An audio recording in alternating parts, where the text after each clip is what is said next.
Structure of ovum. ওভামের structure কেমন হয়? তো ওভাম অর সেকেন্ডারি ওসাইট, যাই বলো না কেন, দুটোর স্ট্রাকচার একই রকম। শুধুমাত্র একটা ফার্স্ট মিওটিক ডিভিশনের প্রোডাক্ট আর একটা সেকেন্ড মিওটিক ডিভিশনের প্রোডাক্ট। তো ওভামের স্ট্রাকচারটা আমরা ডিসকাস করি। এটা একটা সেল, তাই না? Haploid sell. তো নর্মাল এরকম একটা হ্যাপ্লয়েড সেল। তো এই সেলের একদম বাইরের দিকে যে মেমব্রেন থাকে এটাকে আমরা কি বলি? এটা হচ্ছে প্লাজমা মেমব্রেন। এই প্লাজমা মেমব্রেন, অর্থাৎ ওভাম অর আনফার্টিলাইজড এগের এই প্লাজমা মেমব্রেনকে না ভিটেলাইন মেমব্রেন বা ভাইটেলাইন মেমব্রেন বলে। ভিটেলাইন মেমব্রেন, প্লাজমা মেমব্রেন যেটা আছে ওভাম আর সেকেন্ডারি সাইডের একদম বাইরে, সেটাকে আমরা ভিটেলাইন মেমব্রেন বলে থাকি। এই ভিটেলাইন মেমব্রেনের বাইরে দিয়ে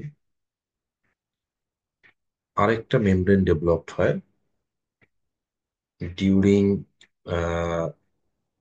ফার্স্ট মেয়োটিক ডিভিশনই হয়। আফটার ফার্স্ট মেয়োটিক ডিভিশনের পরেই গ্রাফিয়ান ফলিকলে এটা আমরা দেখতে পাই,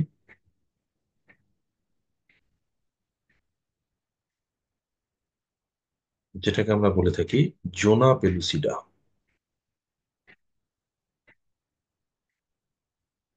জোনা পেলুসিডা। ওকে, এটা হচ্ছে জোনা পেলুসিডা। এবার এই জোনা পেলুসিডার বাইরে দিয়ে আরেকটা মেমব্রেন দেখা যায়। এই মেমব্রেন অ্যাকচুয়ালি কতগুলো ফলিকুলার সেল রেডিয়ালি অ্যারেঞ্জ থাকে। এরকম কতগুলো ফলিকুলার সেল, ওভারঅল স্ট্রাকচারটা কিন্তু এমনই।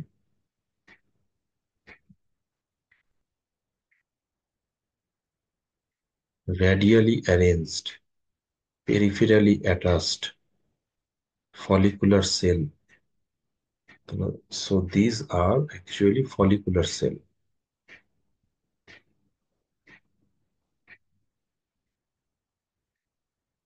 Follicular cell এটা কি দিয়ে তৈরি হয়? Made up of follicular sales.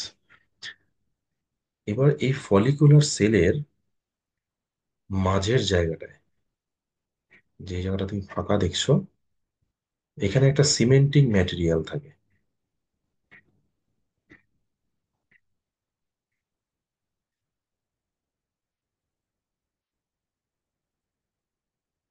গ্যাপটাকে fill up করে রেখে দেয়।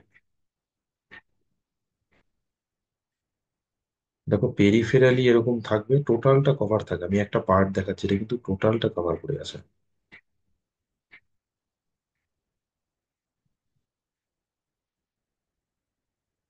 সিমেন্টিং ম্যাটেরিয়াল এখানে থাকে। দ্যাট মিনস এই the layer of follicular cell or follicular cells are attached with this cementing material. এই সিমেন্টিং ম্যাটেরিয়ালকে না হায়ালিউরোনিক অ্যাসিড বলে।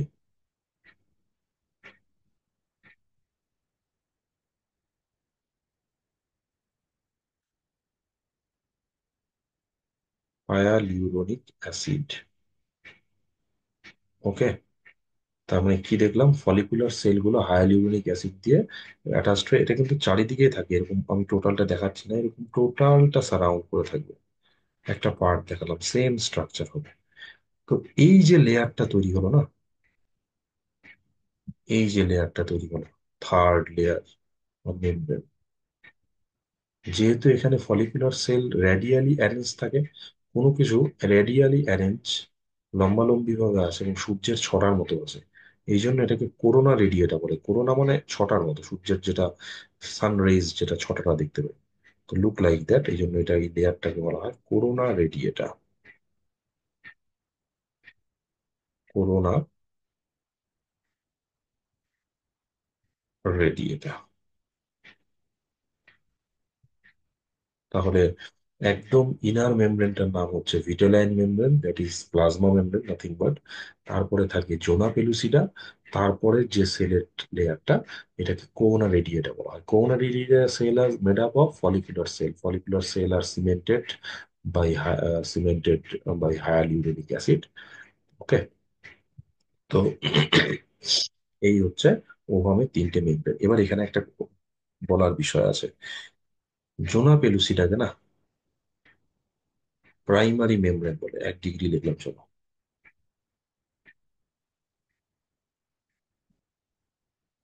Primary membrane. ও, সরি সরি সরি, মিস্টেক হয়ে গেল, সরি। এটা পরে আসছে। ভিটেলাইন মেমব্রেনকে বলা হয় primary membrane.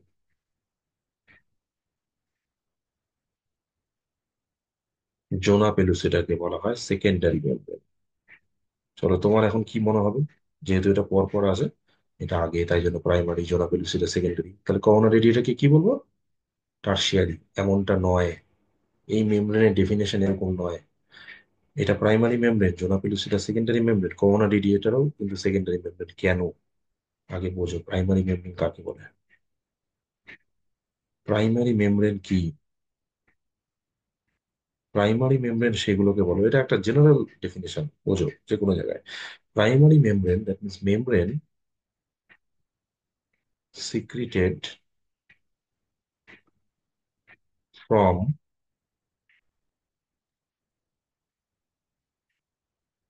Sell cytoplasm. Primary membrane সেটাকে বলা হয় যেটা নাকি সেলের সাইটোপ্লাজম থেকে সিক্রিট হয়। তার মানে এখানে সাইটোপ্লাজম থাকে, যেটাকে আমরা উপ্লাজম বলে থাকি। এই সাইটোপ্লাজমকে আমরা কি নামে ডাকি? উপ্লাজম। চলো, এই সাইটোপ্লাজমকে আমরা কি বলে থাকি? উপ্লাজম। প্রাইমারি মেমব্রেন তাকেই বলে যেটা সেলের সাইটোপ্লাজম সিক্রিট করে। দেখো, সেলের সাইটোপ্লাজম এই ভিটালাইন মেমব্রেনটা তৈরি করেছে, তো এই জন্য ভিটালাইন মেমব্রেনকে আমরা কি বলবো? Primary membrane. চলো, সেকেন্ডারি মেমব্রেন কি? ভেরি ভেরি ইম্পর্টেন্ট ডেফিনেশন, বোঝো এটা। সেকেন্ডারি মেমব্রেন কাকে বলে? সেলের সেকেন্ডারি মেমব্রেন কাকে বলে? Secondary membrane are the membrane which are which are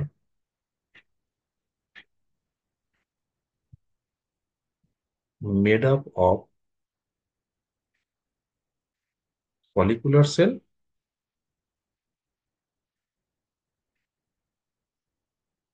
follicular cell. Secondary membrane সেইগুলো যেটা নাকি ফলিকুলার সেল দিয়ে তৈরি হয়, অর অর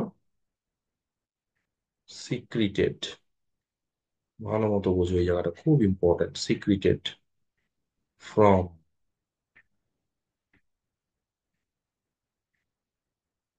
ফলিকুলার সেল।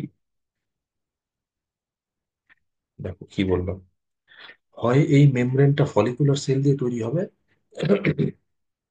অথবা ফলিকুলার সেলের সিক্রিশনে তৈরি হবে। দেখো, ফলিকুলার সেল দিয়ে কি তৈরি? করোনা রেডিয়েটা। তাহলে করোনা রেডিয়েটাকে তুমি কি বলবে? Secondary membrane. Don't confuse, primary secondary কিন্তু এর 1 2 3 করে হয়নি। এই হচ্ছে তার ক্রাইটেরিয়া। যেটা সেলের সাইটোপ্লাজম তৈরি করে সেটা প্রাইমারি মেমব্রেন। যেই সেল, যেই মেমব্রেনটা হয় ফলিকুলার সেল দিয়ে তৈরি হবে, অথবা ফলিকুলার সেলের সিক্রিশনে তৈরি হবে। ফলিকুলার সেল দিয়ে তৈরি হচ্ছে করোনা রেডিয়েটা, তার সেকেন্ডারি মেমব্রেন। চলো, জোনা পেলুসিটা কি? জোনা পেলুসিটা না, এই যে করোনা রেডিয়েটা যেগুলো আছে না, এরই সিক্রিশনে তৈরি হয়েছে। করোনা রেডিয়েটার মধ্যে যে ফলিকুলার সেলগুলো আছে, সেই ফলিকুলার সেলগুলো কেমিক্যাল সিক্রিট করে, সেটা দিয়ে জোনা পেলুসিটা তৈরি হয়। তাহলে জোনা পেলুসিটাকে আমরা কি বলবো? Secondary membrane. এই হচ্ছে ইম্পর্টেন্ট জিনিস। তাহলে টার্সিয়ারি মেমব্রেন কি হয় না? হয়।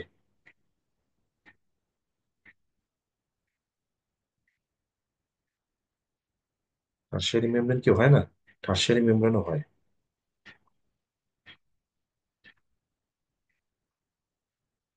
টার্সিয়ারি মেমব্রেন কাকে বলে? টার্সিয়ারি মেমব্রেন হচ্ছে অ্যাকচুয়ালি সিক্রিটেড ফ্রম আদার্স গ্ল্যান্ড। এই ব্যতীত যা কিছু বললাম, আদার্স কোনো গ্ল্যান্ড থেকে যদি সিক্রিটেড হয়, তবে সেটাকে টার্সিয়ারি মেমব্রেন বলে। টার্সিয়ারি মেমব্রেন এক্সাম্পলটা কি বলতো? শেল। এমনি শেল, শেল কোথায় দেখতে পাওয়া যায়? তুমি যদি কোনো বার্ড বা রেপটাইলস এর এগ দেখো, তো বাইরের দিকে ক্যালসিয়ামের শেল থাকে, তাই না? এটা ক্যালসিয়াম কার্বনেট দিয়ে তৈরি, এরকম শেল দেখতে পাওয়া যায়। এই ধরনের এগকে বলা হয় ক্লিডোইক এগ। ক্লিডোইক এগ, যে সমস্ত এগের মধ্যে আনফার্টিলাইজড এগ, বাইরের দিকে ক্যালসিয়ামের ফলকটা দেখতে পাওয়া যায়, সেই ক্যালসিয়ামের ফলকটা অন্য গ্ল্যান্ডের সিক্রেশন, এটা টার্সিয়ারি মেমব্রেন। তাহলে cleidoic egg found in birds, reptiles. তাহলে হিউম্যান এগের মধ্যে বা ওভামের মধ্যে কি টার্সিয়ারি মেমব্রেন দেখা যায়? না, দেখা যায় না।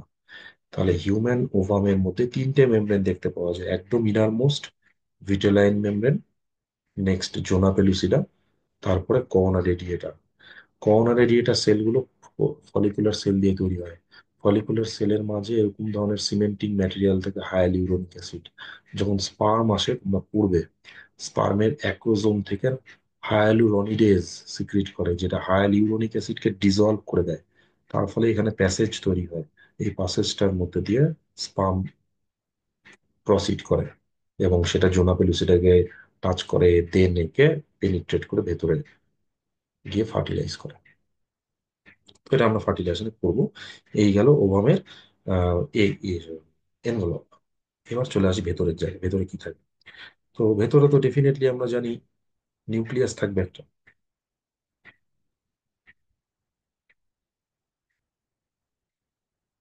তো ওভামের ভেতরের দিকে কি থাকে? একটা হ্যাপ্লয়েড নিউক্লিয়াস থাকে। তাহলে হোয়াট ইজ দিস? নিউক্লিয়াস,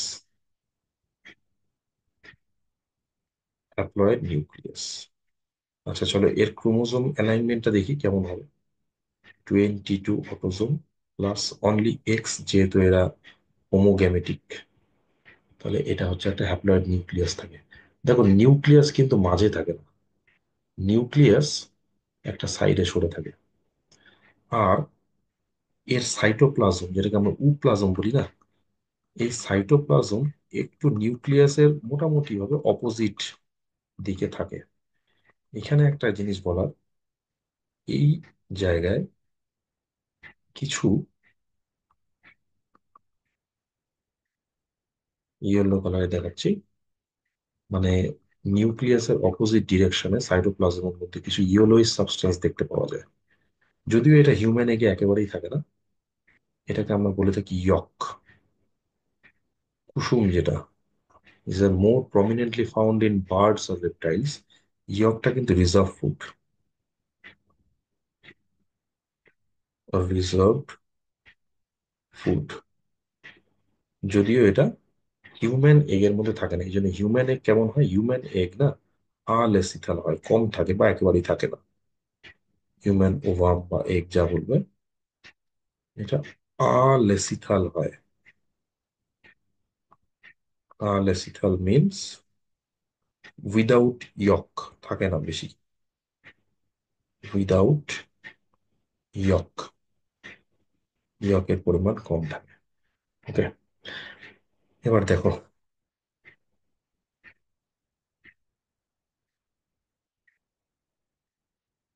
যেই দিকটা নিউক্লিয়াস আসে থাকে, এই দিক দিয়ে স্পার্ম এন্টিনা একে গিয়ে ফার্টিলাইজেশন করে। তো এই যে পোলটা তৈরি হলো না, এই যে পোলটা তৈরি হয়েছে, এই পোলটাকে বলে অ্যানিমাল পোল। তাহলে অ্যানিমাল পোল কোন দিকটা? যে দিকটা নিউক্লিয়াস আসে। তার মানে অ্যানিমাল পোলে কি হয়, স্পার্ম এন্টিনায় ফার্টিলাইজেশন ঘটে। ফার্টিলাইজ পোল বা ফার্টিলাইজেশন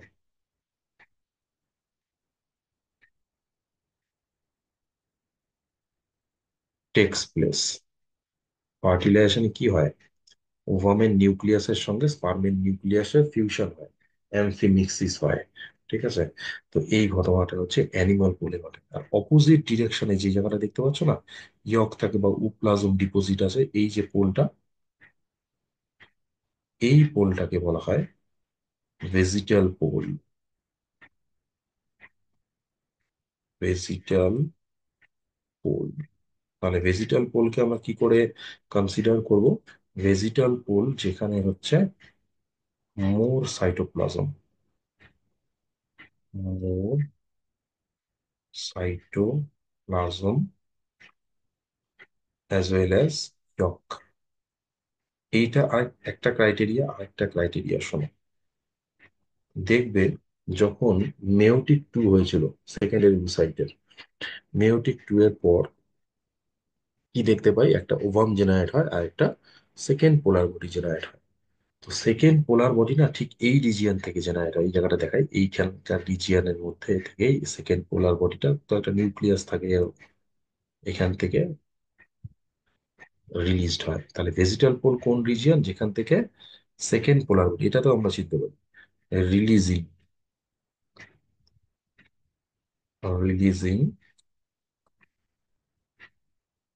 সেকেন্ড পোলার বডি। অবশ্যই এটা ডিউরিং ফার্টিলাইজেশন, স্পামের ইন্ডাকশনের জন্য হয়। তাহলে তুমি এই জায়গাটাই বেশি করে বলা আছে এনসিআরটি তে, যে ভেজিটাল পোল কাকে কনসিডার করা হয়, এটাই খুব ইম্পর্টেন্ট পয়েন্ট তুলে দিয়েছে, যে যেখান থেকে সেকেন্ড পোলার বডি রিলিজ হয়, ঠিক এই অংশ থেকে সেকেন্ড পোল সেপারেট হয়ে যায়। আর অ্যানিমাল পোল যেখানে কপুলেশন পাথ, মানে স্পাম যেদিক দিয়ে এন্ট্রি দেয়, সেটা হচ্ছে অ্যানিমাল পোল। ওকে, এই দাঁড়ালো ওভামের স্ট্রাকচার। ওকে।